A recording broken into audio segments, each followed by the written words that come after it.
Welcome to another special edition of the Slipper Still Fits. Today, I'm joined with LMU guard slash forward slash do whatever is needed, Eli Scott. Eli, thanks for joining me. I really appreciate it.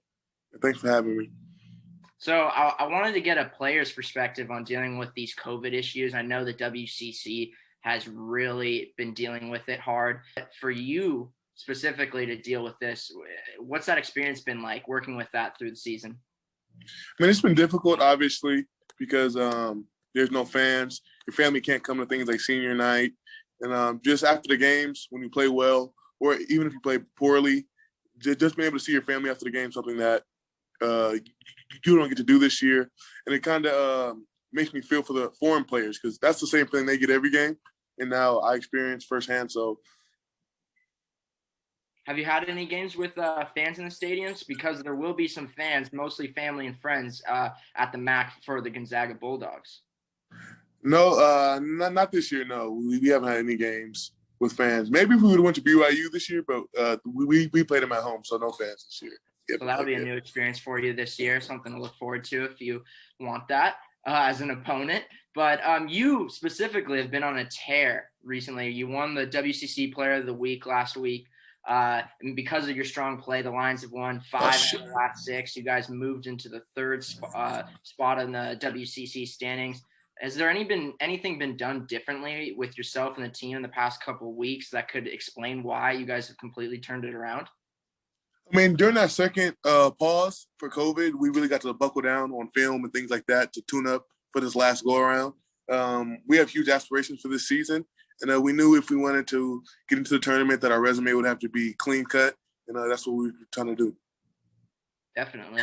I really enjoy watching your game, and when I do, there's actually one person that I was just previously watching before I started talking to you. That was Draymond Green.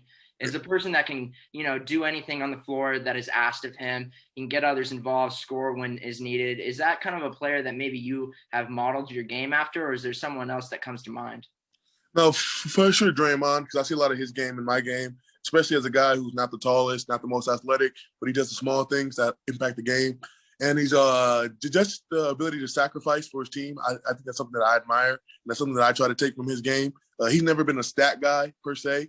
He's always done whatever the team needed. So whether that's 15 assists, he's going to do that. Whether that's 20 points, he's going to do that. Whether that's diving on basketballs, he's going to do that. So that's the person I model my game after. Yeah, I definitely see it with you and Draymond. Very, very comparable people together.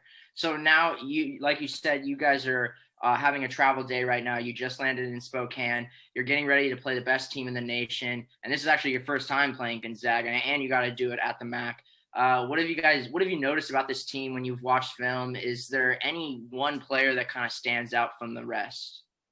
No, because they're a great team. They have such a balanced scoring attack. You have Corey, who's leading the attack. You have Drew, who's a great player. And then you have the young guy, Suggs, who's leading it from the top. So I think they're a great team that has a balanced scoring, so you can't really pinpoint one person to take away. I think they're the type of team where you can't necessarily take things away from them. You just try to limit them as best you can. Definitely, and I wish you guys luck against them tomorrow. One last question for you, because I actually got to see you play at Sleep Train Arena back in 2016 against De La Salle High School to finish off your undefeated high school season. You were playing again with the Three Ball brothers and also Onyeka Okongwu, who are all in the NBA. Leangelo's had his taste of the NBA as well. When you see those guys in their professional basketball experience, have you given any thought to your next steps? Will you be going pro, or will you actually be using that extra year of eligibility that the NCAA is allowing to all players this year? I'm not sure yet. Coach Johnson and I have talked about it a few times. I think after this season, we might meet about it and come to a decision. But as of right now, no decisions whether I want to come back or go. Well, give me some thoughts about what was going through your mind when you guys finished that undefeated season. Because honestly, one of the best high school teams I've ever seen play together, maybe debatably one of the best high school teams of all time.